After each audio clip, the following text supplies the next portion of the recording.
ময়না পালতো, ময়না তোতা পাখি যেটা কথা বলে পালতো। একদিন সকালে বাহির হইতেছে, ময়না বড় দামি হয়, অনেক দামি পাখি। তো বাহির হইতেছে, তো ময়না জিজ্ঞাসা করতেছে মালিক কোথায় যাবে? শিকার খেলতে যাব, শিকার জঙ্গলে। আমার ভাইদের সাথে দেখা হলে আমার একটা সালাম দিও। তো যখন জঙ্গলে ঢুকছে তো যে দেখতেছে কতগুলা ময়না ডালে বসা আছে। তো নিজের ময়নাটার সালামের কথা মনে উঠছে, তো ডাক দিয়া কইতেছে শুনো, তোমাদের মতো একটা ময়না আমার বাড়িতেও আছে, সে তোমাদেরকে সালাম দিছে। এই কথা বলতে দেরি এই ময়নাগুলা ডালের থেকে পড়া মরতে দেরি হয় না।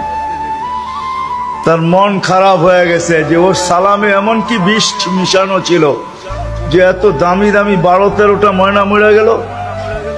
তো শিকার না খেলেই বাড়িতে চলে আসছে।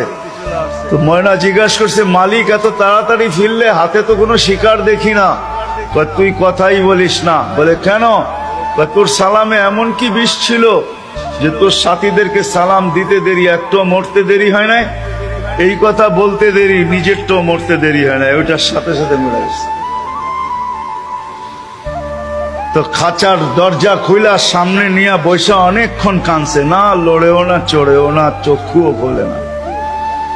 আর কতক্ষণ কানবে?